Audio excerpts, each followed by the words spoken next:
Hi, this is Corey Johnston, and today's lesson is going to be a continuation of a previous lesson from the 15th chapter of Job. We made it all the way up until the 16th verse. We're going to take it from 17 all the way home through 35.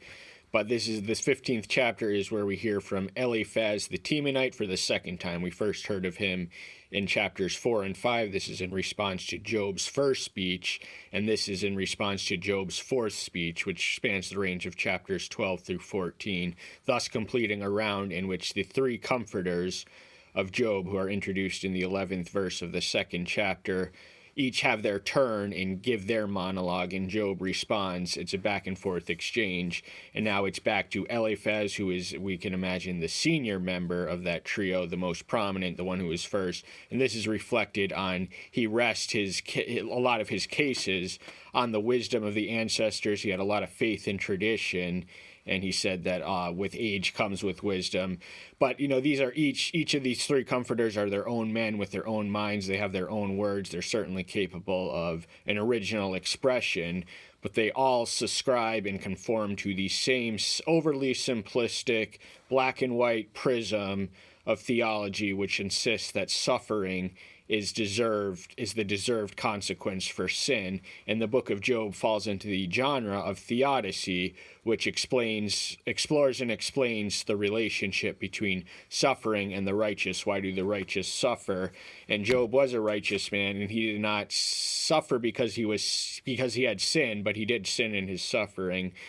But Eliphaz from Temanite, these were Edomite men. The town of Temanite had a reputation for wisdom by the age of Jeremiah, as reflected in 49:7. And the first thing he says in verse 2 is, "Would a wise man answer with vain knowledge, or fill his body with the east wind? Would he reason with useless talk, or by speeches which do not profit?"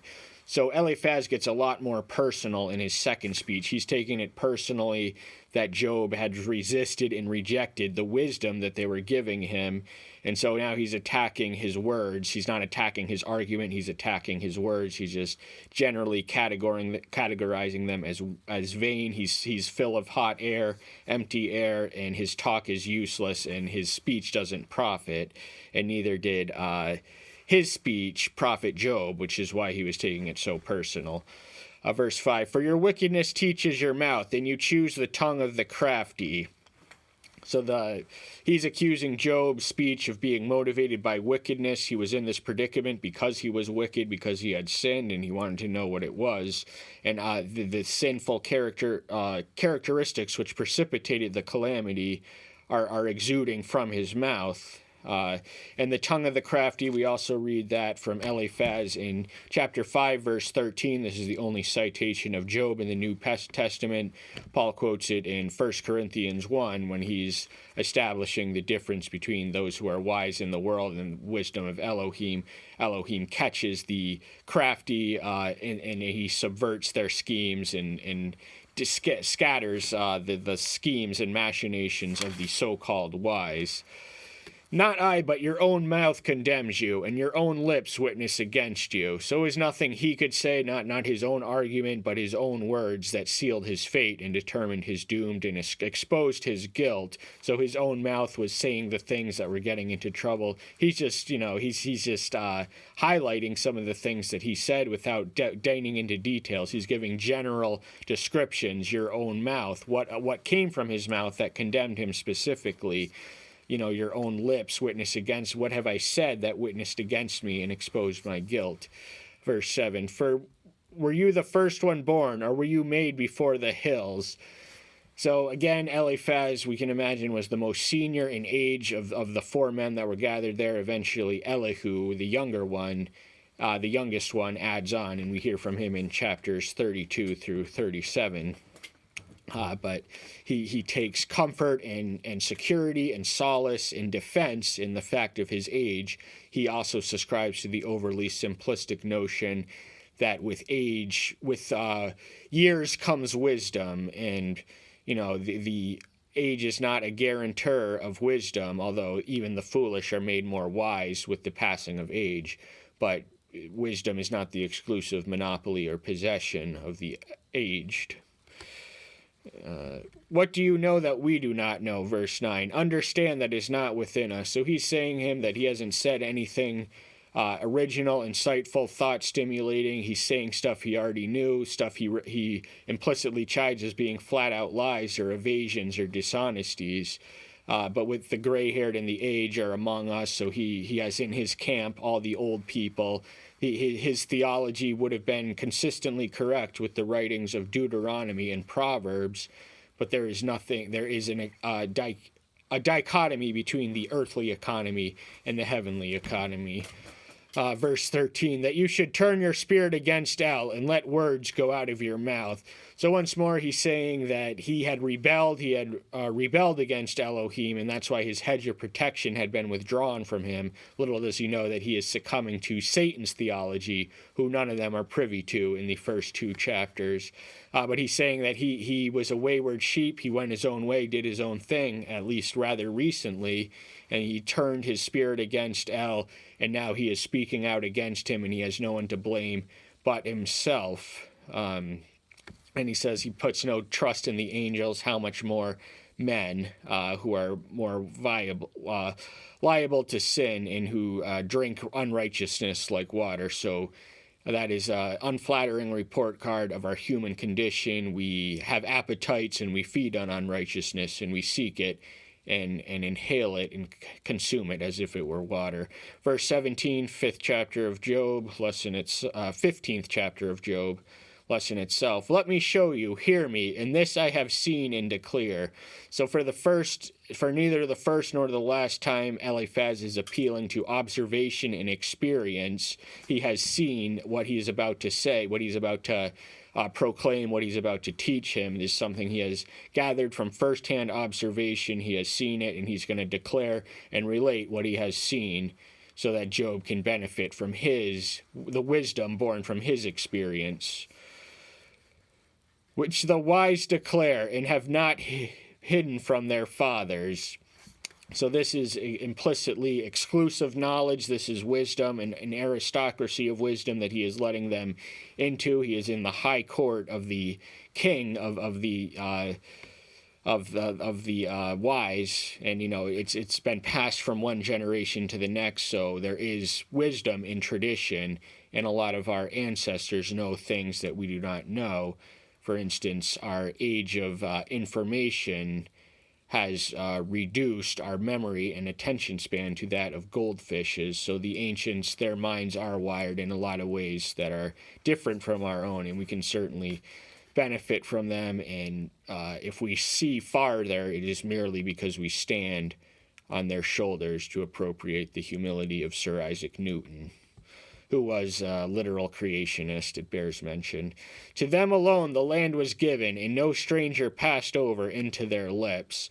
So the land is the inheritance and possession of the wise by his equation, and there's going to be no intruder, no alien, no illegal immigrant, no invaders, no conquering person pass over and loot them, plunder them, conquer them, subjugate them, enslave them, anything else, because their wisdom protects them, and then it maintains the land that they were given. All the days of the wicked he is paining himself, in few years have been stored up for the ruthless. So this marks a poem, what it can be categorized as a poem of Eliphaz's. It is a caricature of the wicked sinner, and it is directed at Job. He is not so subtly calling Job out in these words, and his language, as we already reviewed, is not too subtle either. He takes a more offensive, belligerent posture in defense of the same theology that all of the comforters espoused, because if they were incorrect, that means that what happened to Job could happen to them, because they were obedient and righteous, by their own measure, certainly, but none of us add up. So Job is in pain, and he has no one to blame but himself. Pain is the just consequence and deserved discipline for being wicked, and a length of life. If you are ruthless, that means you are not entitled, and you certainly do not deserve length of life or quality thereof. So there's a fewness of years to you if you are ruthless. This is not always necessarily or exactly true. A frightening sound is in his ears. In peace a destroyer comes to him. So they hear something that makes them afraid. In the book of Leviticus, you read of the covenantal curses and consequences, where if they disobey, even the wind, leaf blowing in the wind is going to send an alarm bell, and it's going to cause them to panic, and they're going to flee when none pursue.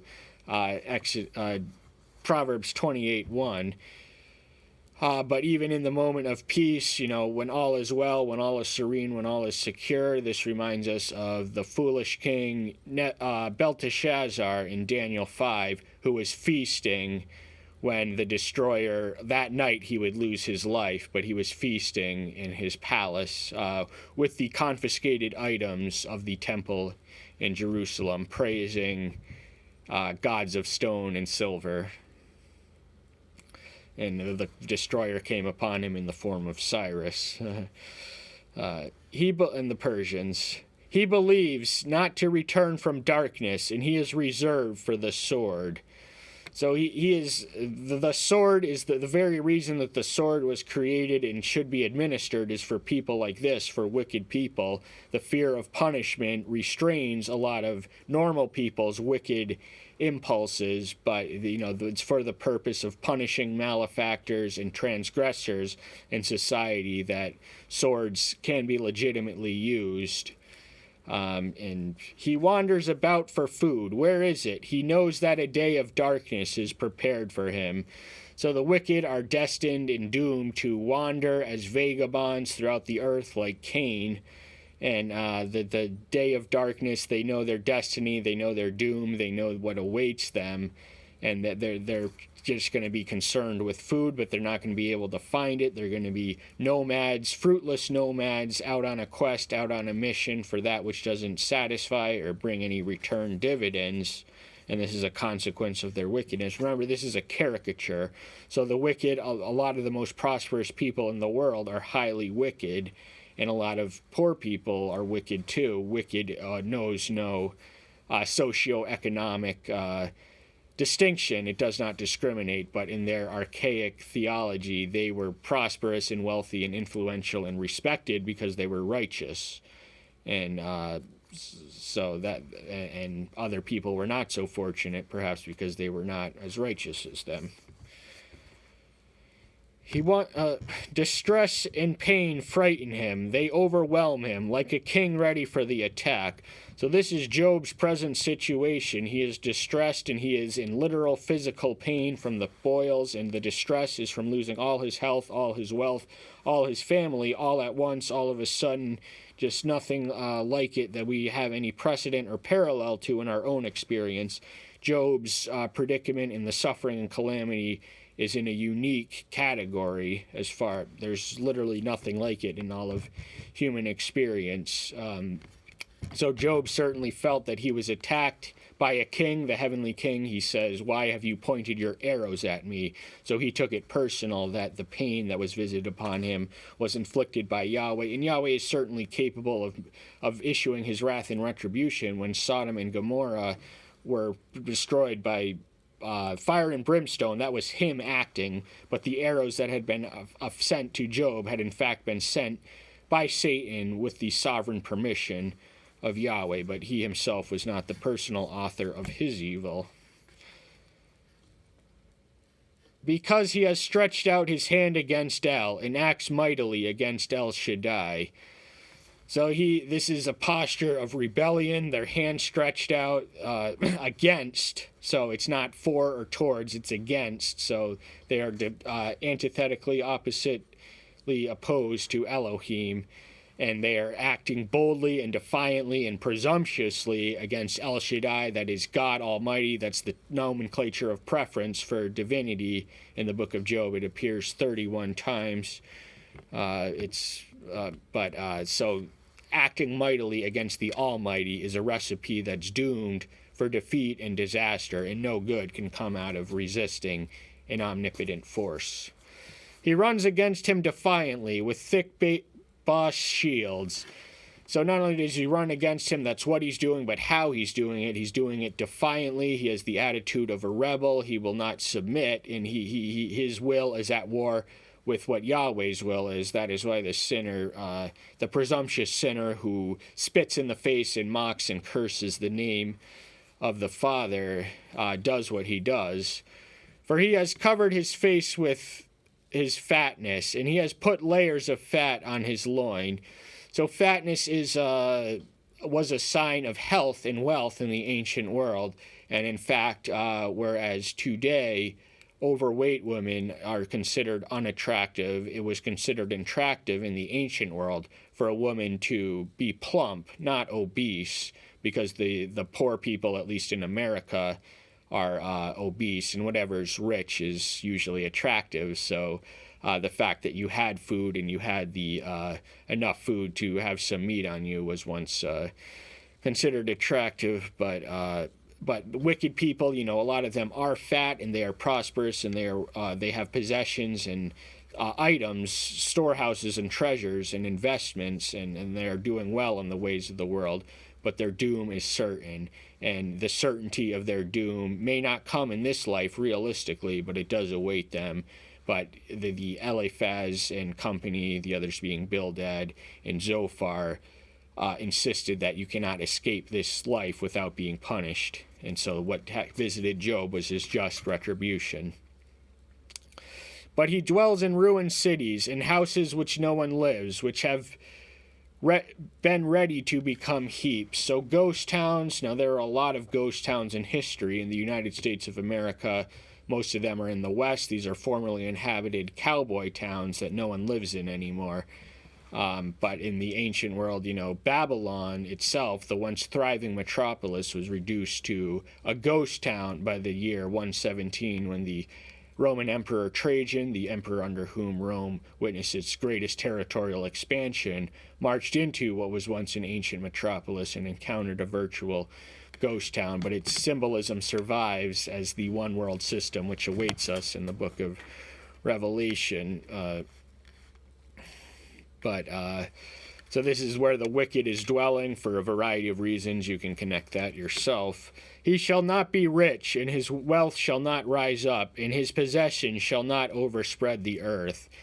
So the wicked are not entitled to be rich, and they do not deserve to be rich. But the tragic fact is, whether we like it or not, wicked people are often prosperous and successful in the ways of the world.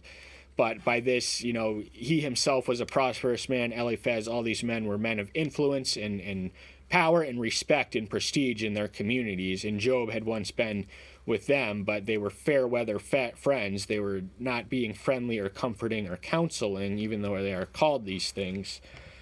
So if it's too simplistic a notion that describes the socioeconomic realities that prosperous people are righteous and wicked are wicked. It's just not the way. You can see for yourself that doesn't always add up. He does not turn away from darkness. The flame dries up the branches, and he turns aside by the breath of his mouth. So what awaits him is flames. This is analogous of hell, and darkness, which is also analogous of hell.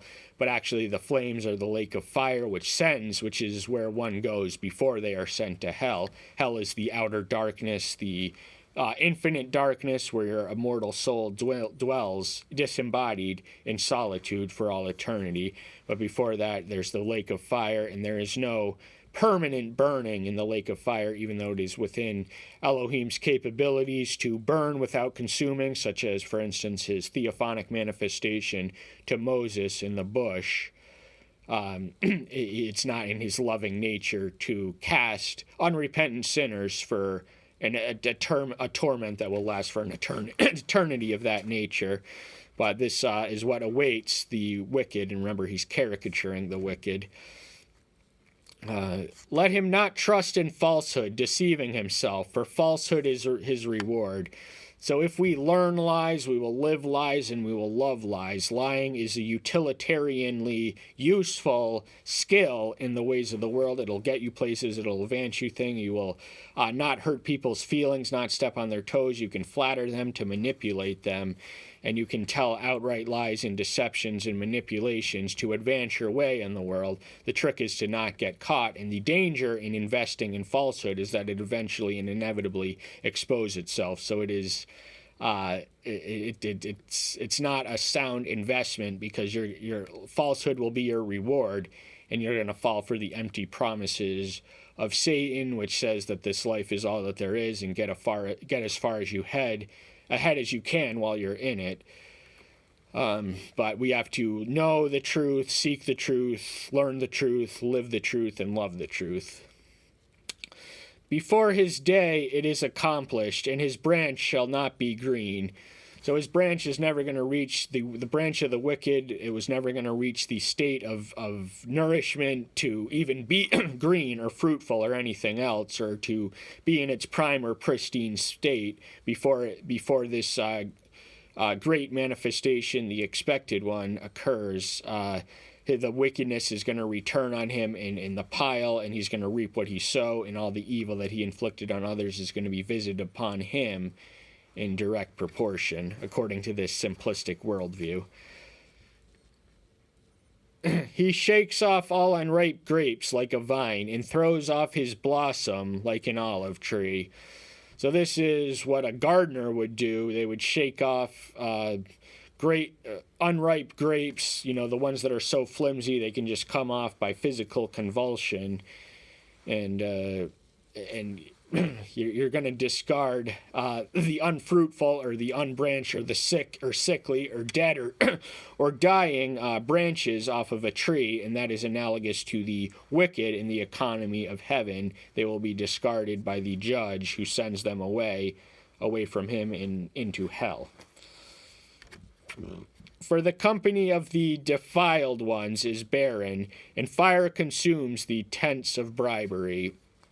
So the ones who are defiled are those who whore themselves out to that which compromises or renders impure that which is pure, that which is intact, that which is pristine, and eventually you become defined by it.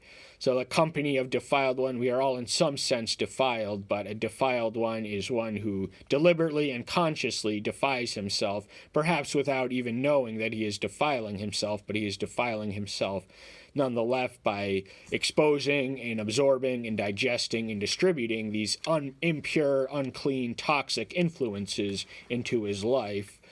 And that so we should not associate with such ones. It's going to be fruitless of friendship. The defiled one is going to use what he can out of you, and then once all you have to give is gone, they're going to move on to the next sucker. And if you bribery is the practice which perverts the execution of perfect justice. It introduces an element of injustice into the justice system, because the poor are able to send bribes to the judges and pay off opposite parties to submit to make them agree to look the other way towards their own injustices. So fire is going to consume them. They're going to reap back what they sow, and the judgment, if not in this life, certainly in the next. But what Job was experiencing right now, implicitly in Eliphaz's argument, was that it was just consequence and it deserved discipline for his own secret sin. They conceive trouble and bring forth wickedness. Even their womb prepares for deception. So this is quoted, the first half at least, verbatim in the book of Isaiah. I forget exactly where. They conceive trouble and bring forth mischief. So these are both conceive and bring forth are both related to birth. So the sin and the mischief, it originates in the mind, and then it exudes and extends down to the actions. And so then, because they are so saturated by sin and so succumb to its enslaving power, that they will pass off their sin nature onto the womb and onto the next generation. So sin does have consequences, some of which extend beyond itself. He visits the punishment of the unjust and those who hate him onto the third and fourth generation. We read of in the book of Exodus, and many innocent Americans who do not stay the course will find their progeny, their innocent progeny, suffering from our own lack of responsibility. That's all the time we have for today. Thank you so much. I'm so glad you're here. Stay tuned until next time. We'll see you then. Bye-bye.